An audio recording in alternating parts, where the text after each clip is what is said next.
You know that feeling? You're listening to one of those quote-unquote true, scary stories online, and you get this chill that just sticks with you for days. Well, it turns out it's not just about what happened in the story. It's really about how it's told. So today, we're going to deconstruct the very anatomy of modern fear. We're going to look at exactly what makes these stories so darned effective. So, what's the secret sauce? What separates a simple spooky story from something that, really burrows into your brain and stays there?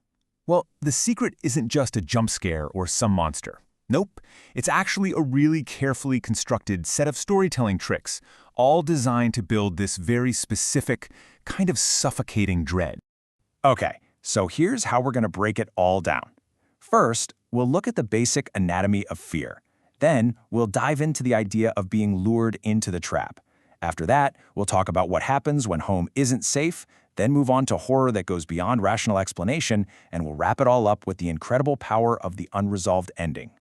All right, let's get into it. So, at first glance, these stories all seem totally different, right?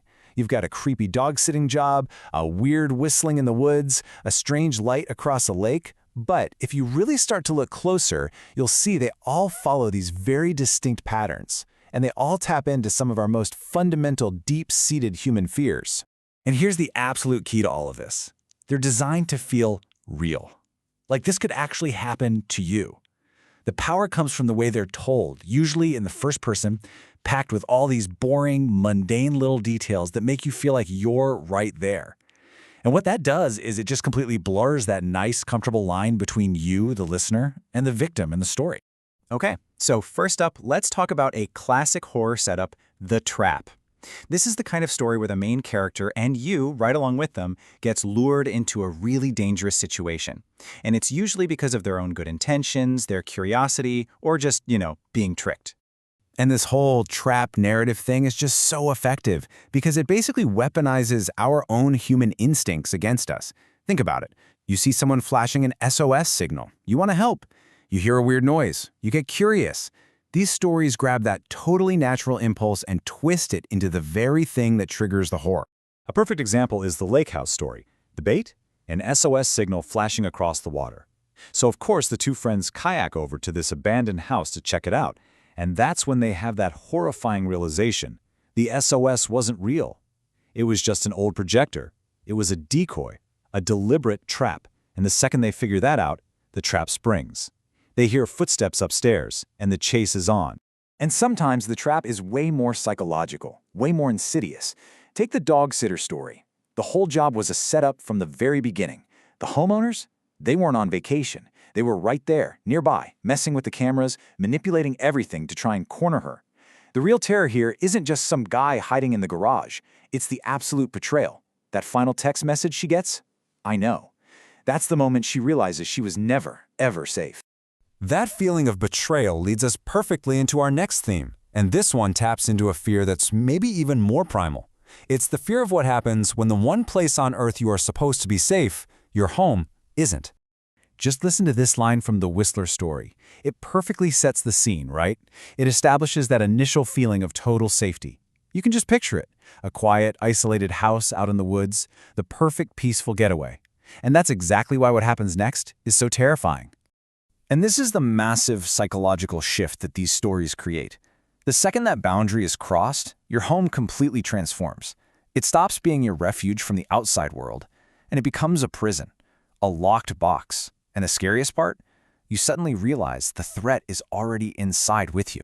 I mean, the Whistler story is an absolute masterclass in this slow burn terror. It starts small, right? Just a weird whistling sound outside. Then it gets creepier when he finds his grandfather's old journals describing the exact same thing. But the real horror, the moment your blood runs cold, is when that whistling moves from outside the house to inside the house, standing right there in the hallway. And then the final, gut punch detail, the intruder had a key. The one thing that's supposed to keep you safe, the lock on your door, it meant nothing. So, up to this point, the threats we've been talking about are pretty physical, right?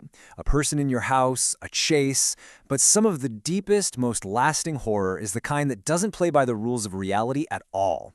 So our third theme is all about psychological horror, the kind of terror that comes from things so bizarre they make the main character and us start to question absolutely everything. Yeah, this isn't about being chased by someone with an axe.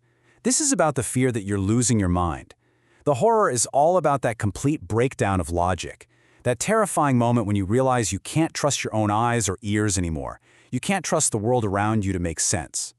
The foreclosed home story is just a textbook example of this.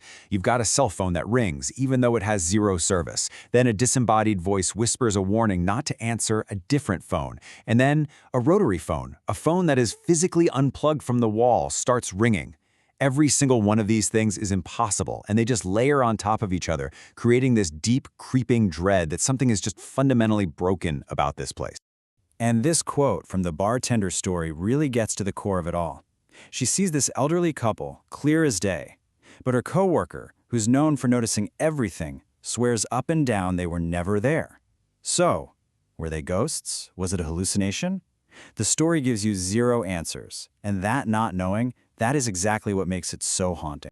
And that lack of answers brings us to our final and honestly probably the most important element of them all. The single most powerful tool in the entire playbook is the deliberate choice to just not give you an ending. The story isn't really over. See, the true horror isn't the guy with the knife or the creepy figure in the hallway. It's the ambiguity. It's the not knowing. By leaving all these questions hanging in the air, the storyteller makes sure the fear doesn't just stop when the story's over. No, it keeps on living inside your head. Just think about these final moments from the stories we've been talking about. The dog sitter gets away, sure, but she has to live with the horrifying fact that her own employers set her up. But why? What do they want? We never get an answer. The immediate danger is over, but that paranoia? That's forever. The friends from the lake house story? They call the cops, but the police find absolutely nothing. No person, no kayak, no projector. It's like it never happened. Their entire terrifying ordeal is basically erased, leaving them completely alone with a trauma that nobody else believes. And in the foreclosed home story, the other guy, Mark, sees or hears something so freaky that he just quits on the spot, vanishes, never talks about it again. The narrator tells us he's okay, he's not dead or anything, but the why, what he experienced, is just a total permanent blank space in the story. And maybe the most chilling one of all. After this whole weekend of absolutely terrifying, impossible things happening, his friend Scott just sends this one last simple text. I'm fine. What was in his house? Is he actually okay? Is that even him anymore? The story just ends. Right there. And that, right there, is the genius of this kind of horror. It taps into a very real-world anxiety, the feeling that sometimes things happen that you'll just never get an explanation for. And it leaves us with one final lingering question.